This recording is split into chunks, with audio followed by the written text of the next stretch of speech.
Ich habe alles auf Band. Ich habe alles auf Band. Ja, servus, hallo und herzlich willkommen zu einer neuen nackfrischen Ausgabe Bayerisch für Anfänger. Heutiges Thema, und da kann ich mein Oberpfälzer auch wieder voll ausspülen, ist Ostern. Zu Deutsch Ostern. Bei dem Thema gibt es jetzt wieder einen Haufen Wörter und auch Bräuche, die ich euch natürlich nicht vorenthalten will und das somit videotechnisch festhalten werde. Fangen wir an. Los geht das Ganze eigentlich eine Woche vor Ostern.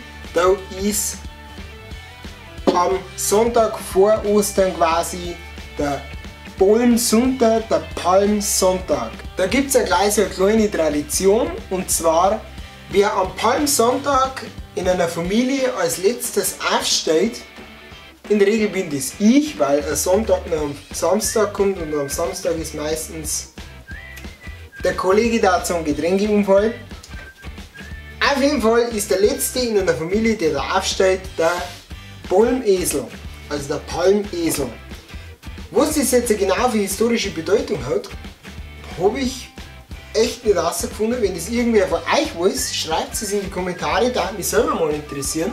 Auf jeden Fall geht es dann weiter am Donnerstag vor Ostern, das ist der Gründonnerstag, der Gründonnerstag. Dann kommt der Karfreitag, der Karfreitag.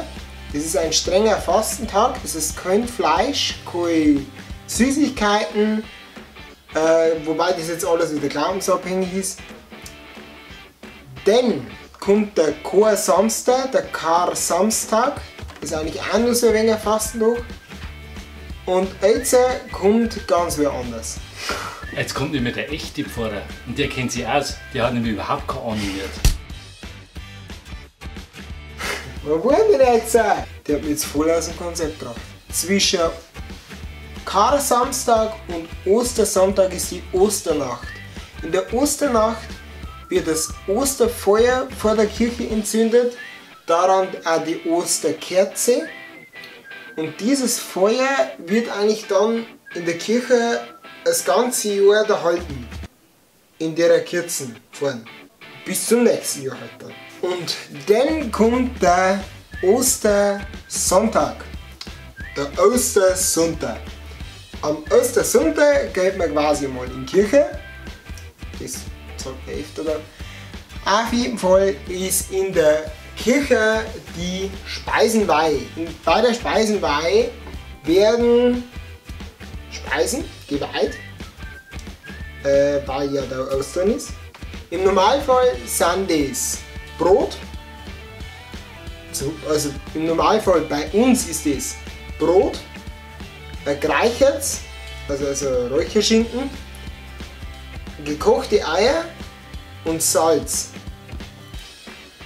Das wird dann am Ostersonntag meistens abends miteinander gegessen, und alles, was da an Abfall anfällt, wie Eierschalen, also Eierschalen, oder der Rand von dem Greicherten, darf nicht einfach so weggeworfen werden, sondern das muss verbrennt werden, oder die Eierschalen zum Beispiel hat meine Oma immer die Hähnen gefüttert.